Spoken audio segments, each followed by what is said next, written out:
científico desaparecido, al parecer por hacer descubrimientos de la conciencia, muestra cómo realizar un ejercicio para conectar definitivamente con el todo. Él le llamó fluir en el sin yo. Primes. Por ejemplo, si aparece un pensamiento, pues lo dejas pasar y vuelves a tu respiración. Aparece otro pensamiento, lo dejas pasar, lo observas, cómo nace y muere y vuelves a tu respiración. Esta es la técnica que recomienda Jacobo Grinberg para entrar en esta unificación con el infinito. El mayor misterio es la experiencia. Cuando la conciencia es libre, cuando la sensibilidad es óptima, somos lo que el universo es. En última instancia, todo es manifestación de la estructura cerebral, la que a su vez es un modelo de todo el universo. Cuando vemos, nos vemos a nosotros mismos. En el cristianismo y las doctrinas orientales, portentos como la levitación o la alteración de la materia no son una fantasía imposible para el ser humano. El mismo caso de Jesús es un ejemplo de esto, pero en la tradición del clero regular hay también santos que fueron capaces de hazañas sobrenaturales. Místicos católicos como Santa Teresa de Jesús o San Juan de la Cruz son ejemplos populares de religiosos capaces de entablar un contacto con Dios o lo divino, pero ni el éxtasis de Santa Teresa o la noche oscura de San Juan de la Cruz superan el caso de San José de Cupertino. Cupertino era un fraile napolitano de quien se cuenta no solo fue capaz de experimentar diversas experiencias místicas, sino que una vez que entraba en éxtasis, era capaz de volar. El éxtasis católico guarda una estrecha similitud con lo que en el budismo se conoce como nirvana, el estado en que la conciencia se unifica con el todo sin apegos ni turbialidades mundanas. El mismo Buda no consideraba el nirvana como el estado final de la conciencia, sino que era sucedido por estados cada vez más elevados y complejos. La conciencia de unidad no es el final del laberinto, es apenas el principio. En la tradición tibetana, uno de los maestros más importantes de la escuela Mahamudra es Milarepa. De este monje y poeta que tuvo existencia en el siglo XI, se dice que era capaz de desmaterializar su cuerpo y traspasar objetos sólidos, y al igual que José de Cupertino, Milarepa era poseedor de la facultad de la levitación.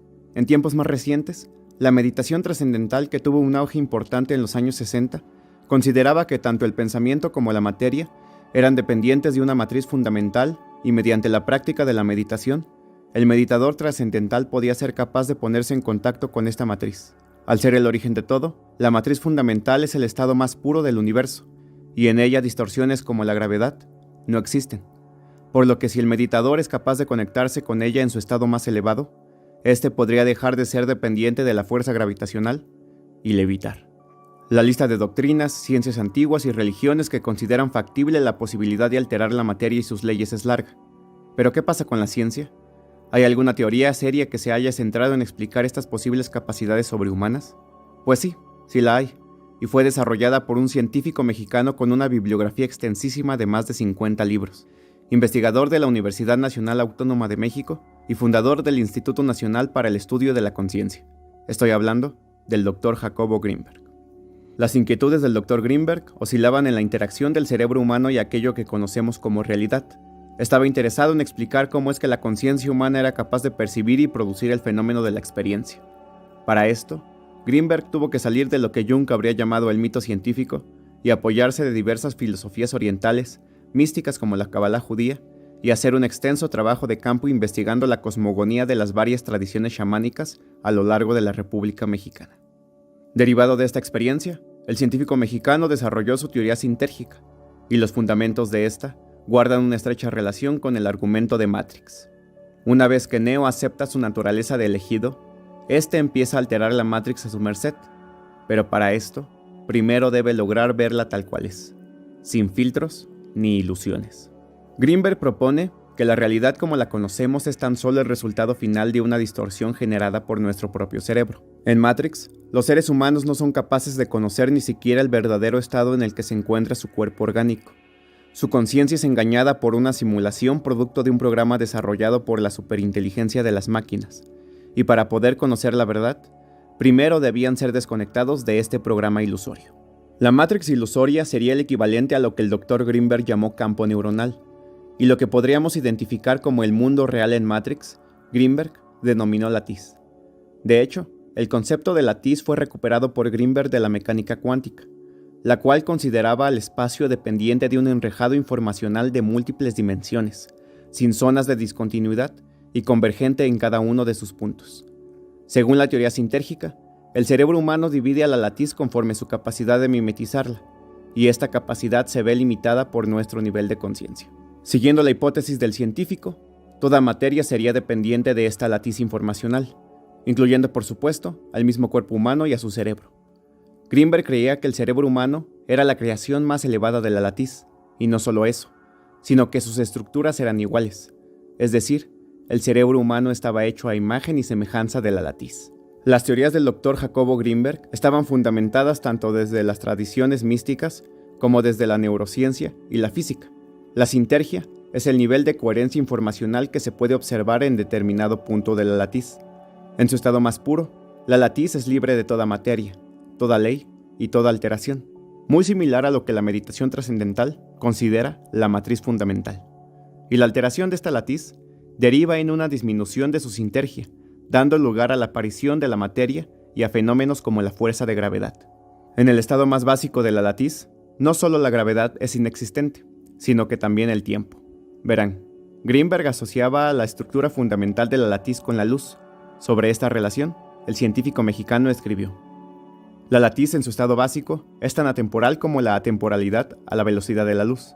Esta correspondencia parecería señalar que en realidad lo que llamamos velocidad de la luz corresponde al estado básico referencial de inmovilidad de la latiz misma. La constancia de la velocidad de la luz independientemente de la velocidad de quien la mide señala en la misma dirección. En otras palabras, parecería que en el universo la referencia de inmovilidad es la de la luz, a la que erróneamente consideramos en movimiento, cuando en realidad es la manifestación del estado básico de la latiz. Con respecto a esta referencia inmóvil, todo tiene un transcurrir, y a eso lo llamamos tiempo. Greenberg consideraba que tal cosa como el tiempo era una ilusión producto de un nivel de conciencia de menor sintergia, lo que se traduce como una distorsión de la estructura básica de la latiz, producto del campo neuronal. En su estado más puro, la latiz no comprende pasado, presente o futuro, aconteciendo todo en un constante aquí y ahora. Esto me recordó mucho a los efectos que tiene la dietilamida de ácido lisérgico sobre el cerebro humano. Esta aumenta las conexiones neuronales y la relación entre hemisferios y lóbulos cerebrales es tal que la región encargada de controlar la función del yo es suspendida para dar lugar a procesos más importantes y condensar la complejidad de todos los elementos que componen la experiencia. La percepción del tiempo es alterada, y este parecería transcurrir de forma más lenta. Pero para decir tal cosa como que la percepción del tiempo es alterada, primero debemos suponer que existe una percepción del tiempo correcta o normal, y tal cosa no existe. Incluso sin la necesidad de sustancias alteradoras de la conciencia, el tiempo no transcurre igual para la conciencia humana. En un estado de alerta, estrés o ansiedad, somos más conscientes del paso del tiempo que en un estado de relajación, creatividad o plenitud. El hemisferio izquierdo está más asociado con la temporalidad que el derecho, siendo este último más asociado con la experiencia holística y considerado por Greenberg como el hemisferio de mayor sintergia. La actividad del hemisferio derecho es mayor cuando dormimos o meditamos, y justamente, la meditación es otro de los pilares del pensamiento de Jacobo Greenberg, pues incluso, el doctor mexicano desarrolló su propia técnica de meditación. En el video pasado, que si no has visto el enlace estará apareciendo ahora, analizamos las similitudes que tenían los personajes de Neo, Cristo y Buda, siendo estos tres representaciones de un mismo arquetipo: el sí mismo, el uno, la unidad, el que unifica. ¿Y quién es el que unifica? El que observa. El Vipassana es una de las técnicas más populares de meditación budista.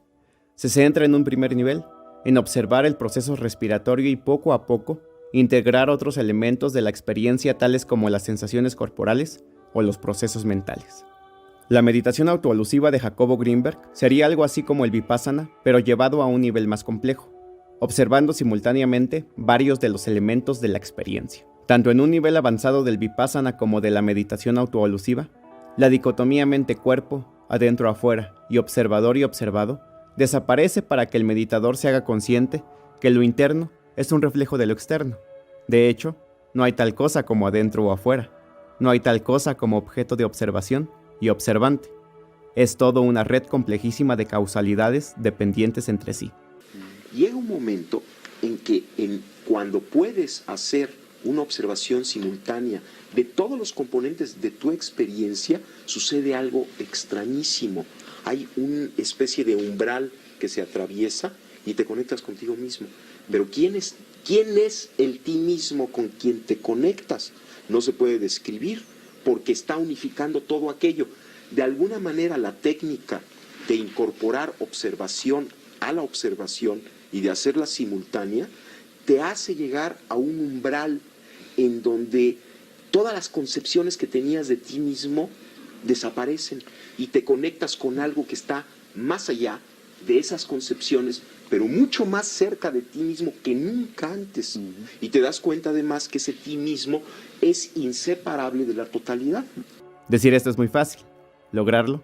Traten de prestarle atención a su respiración por media hora sin identificarse con alguno de sus pensamientos o emociones y se darán cuenta porque hay más gente tratando de ser millonaria que tratando de alcanzar la conciencia de unidad. Para el científico mexicano, términos como el nirvana, el éxtasis y la muerte del yo se referían todos a una sola cosa, y esta es la conciencia de unidad. El punto omega donde el campo neuronal funciona en total coherencia con la estructura básica de la latiz y por fin, vemos a la Matrix tal cual es. ¿Han oído a la gente religiosa decir que Dios está en todas partes pero no lo vemos? Pues es verdad. El Dios cristiano sería algo así como la representación religiosa de la latiz. Y no solo eso. En el taoísmo, el Tao también sería otra forma de entender a esta matriz fundamental de la cual todo depende. El Tao que puede ser expresado no es el verdadero Tao. Sin nombre es el principio del universo y con nombre es la madre de todas las cosas. Desde el no ser comprendemos su esencia y desde el ser solo vemos su apariencia. El sabio de la antigüedad, Hermes Trismegisto, de quien sus enseñanzas se deriva el hermetismo y la alquimia, le habría llamado a la latiz de Grimberg gran mente. Este sabio egipcio, sincretismo de Tot y Hermes producto de la ocupación romana de Egipto, fue considerado por muchos religiosos renacentistas como un profeta más del cristianismo. Uno de ellos fue Giovanni Pico della Mirandola, quien refiriéndose a la relación entre el ser humano y la deidad absoluta, escribió: estableció por lo tanto el óptimo artífice, que a aquel a quien no podía dotar de nada propio, le fuese común todo cuanto le había sido dado separadamente a los otros.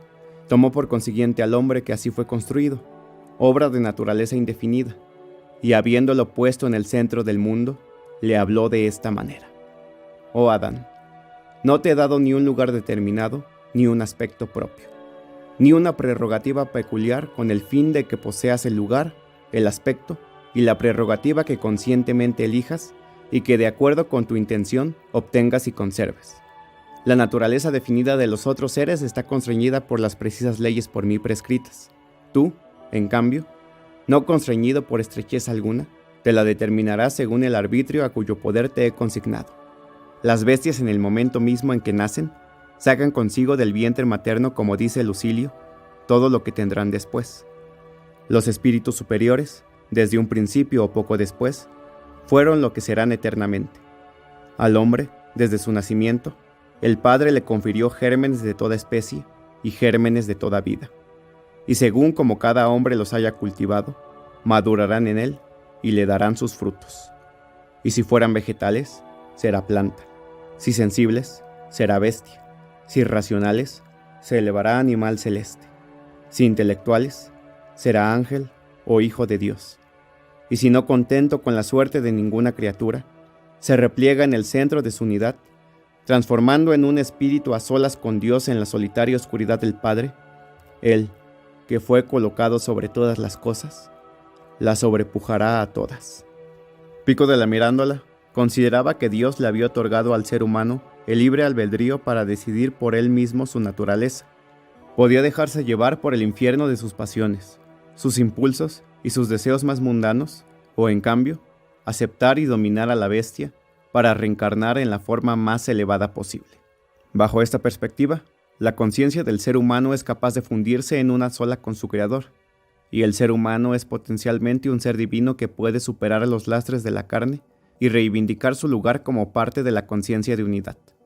Pero a diferencia de las bestias, las plantas y los objetos inanimados, quienes forman parte de la creación pero no son conscientes de esto, el ser humano está bendecido con la conciencia de pertenecer a un organismo superior a él que todo lo comprende. Sobre esto, el doctor Jacobo Grimberg escribió: se antoja pensar que el hombre decidió voluntariamente perder el paraíso de la unidad inconsciente con la latiz para ganar el paraíso de la unidad consciente con la misma latiz.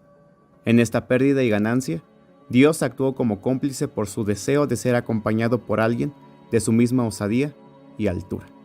A diferencia de la religión que considera al ser humano como dependiente del destino inamovible que la deidad le tiene deparado, o el pensamiento objetivista, que tiene una opinión positiva del egoísmo y mira al humano y su individualidad por encima de todas las cosas, tanto Pico de la Mirandola como Grinberg estaban de acuerdo en que así como una célula forma parte de un tejido más grande, así como los hongos están conectados por el micelio subterráneo, las neuronas forman al cerebro y los árboles al bosque. El ser humano era parte de Dios, o la latiz, y el verdadero sentido de la vida se encontraba en hacerse uno con la unidad y entender que dejándote llevar por el absoluto cauce infinito del Tao, podías llegar a ser tu verdadero yo. Esto se traduciría en la ausencia de distorsiones del campo neuronal sobre la latiz y el Matrix. Esto sucede cuando Neo acepta su verdadera identidad como el unificador y Mesías que pondrá fin al oscurantismo de las ilusiones creadas por las máquinas. ¿Pero acaso la conciencia de unidad es el último peldaño al que la conciencia puede llegar? Buda no consideraba el nirvana como el último nivel, y Grinberg tenía una opinión muy similar a esta. La conciencia de unidad no es el final del laberinto, es apenas el principio. Antes de Grinberg, solo el mito o el pensamiento mágico eran capaces de explicar las hazañas de San José de Cupertino y del poeta Milarepa, pero el neurólogo mexicano encontraría a alguien que le ayudaría a desarrollar su teoría sintérgica desde la trinchera científica. Vamos, yo soy un científico, yo tengo un laboratorio, estudio la actividad cerebral, la fisiología cerebral, y me invitaron a conocer a esta mujer Pachita y a sus operaciones. Y lo que yo vi ahí, en principio, contradecía todo concepto y todo conocimiento que yo tenía acerca de la realidad. Y a mí lo que me enseñó esto que vi, que Salvador pues lo estaba describiendo y que yo fui testigo también de aquello, lo que me enseñó es que yo no puedo decir cuál es el límite de la capacidad humana. A partir de esa experiencia yo no me atrevo a decir el ser humano no puede hacer esto, el cerebro tiene tal límite en su potencialidad, sino que parecería que estamos dentro de un continuo extensísimo y no conocemos cuáles son los extremos de este continuo. Por ejemplo, Pachita es uno de los casos más asombrosos que yo pude atestiguar. Yo trabajé con ella varios meses. Pachita venía un paciente a verla, por ejemplo, alguien que tenía un problema pulmonar, y entonces si ella decidía, de alguna manera podía percibir directamente lo que le sucedía al paciente y lo que el paciente requería para mejorar, que el paciente necesitaba, ella hacía una operación en donde extraía los pulmones enfermos e injertaba pulmones sanos. Ahora, esto es inconcebible, vamos, la cirugía actual ya empieza a hacer este tipo de operaciones, pero la forma en la que Pachita hacía estas operaciones era con prácticamente las manos vacías. El único instrumento que utilizaba era un cuchillo de monte, muy burdo, muy grande, y además las operaciones eran realizadas en minutos, era casi instantáneo, ¿no? Lo que se hacía. Me asombraba cada vez más de la inexistencia de pasos intermedios. Esto es, Pachita sacaba el pulmón enfermo, injertaba el otro pulmón y listo. De alguna manera todo quedaba arreglado, como si no hubiera necesidad de una serie de procesos que normalmente uno supone que deben de ocurrir para la interconexión de los órganos injertados. Y al preguntarle al Pachita qué pasaba, cómo es que hacía este portento, ella decía que el proceso simplemente ocurría así. No solamente operaciones de pulmón, sino de corazón, de cerebro, cosas verdaderamente extraordinarias, siempre tenían esta característica en donde parecería que Pachita estaba localizada como ser sentiente, como ser sensible, en un nivel de la realidad en donde lo que ella deseaba ocurría. Yo he tratado de explicar esto en muchas formas y la verdad es que no he tenido mucho éxito, y lo último que he pensado, que le voy a platicar, es lo que más se acerca, de acuerdo con mis ideas, a un posible entendimiento de lo que sucedía. Decía antes que el cerebro, al interactuar con este campo informacional preespacial, como resultante final, crea la realidad perceptual. Ahora, lo que yo he pensado es que esta realidad que se crea, que es el producto final de un proceso cerebral, una vez creada, tiene una existencia real. Esto es, lo que estamos viendo, los colores, las formas, existen en el nivel de en este nivel que estoy mencionando. O sea, son al mismo tiempo un producto final de un procesamiento, pero ya que está esto, tienen existencia real. Pero existen como conciencia, no existen como materia, sino existen como conciencia. De acuerdo con esta idea, Pachita estaba localizada en esta conciencia, directamente, ya en la creación, ya no había proceso. Y las leyes de esta conciencia, que llamamos mundo, que llamamos objetos, que en realidad es pura conciencia, de alguna manera ya las manejaba. Y en este nivel no hay pasos intermedios, puesto que todo es conciencia, puesto que aún los objetos que percibimos son, esta resultante final, son parte de la conciencia. Entonces, si uno está totalmente localizado ahí, si uno no tiene ninguna duda acerca de que la realidad es ese nivel, entonces uno simplemente funciona en ese nivel con las leyes de ese nivel.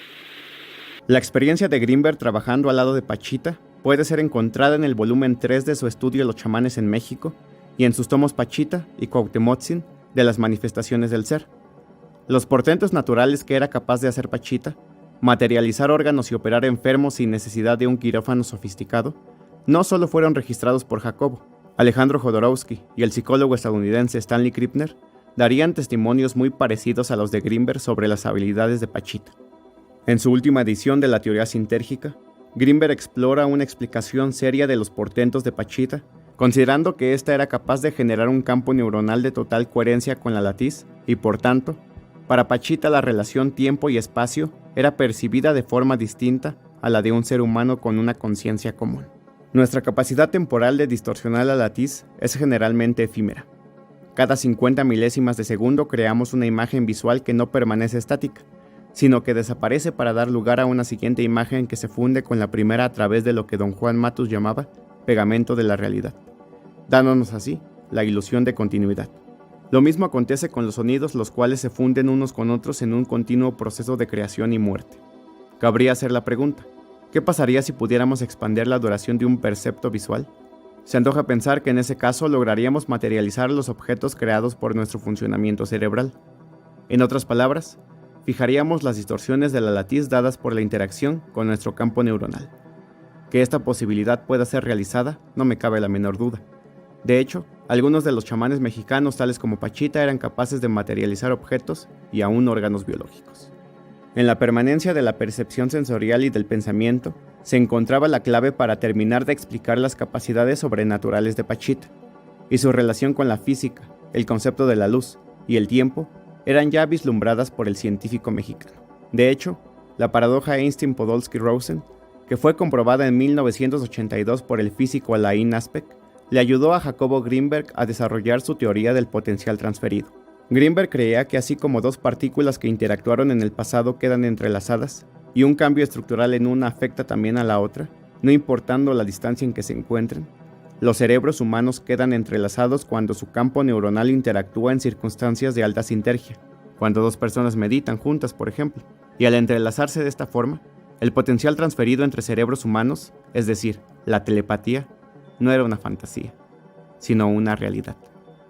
Grinberg creía que así como cuando dos ondas de agua chocan dan lugar a un tercer patrón de ondas, la interacción entre los campos neuronales daba lugar a lo que él denominaba hipercampo, algo así como el inconsciente colectivo de Jung, pero desde una perspectiva neurocientífica.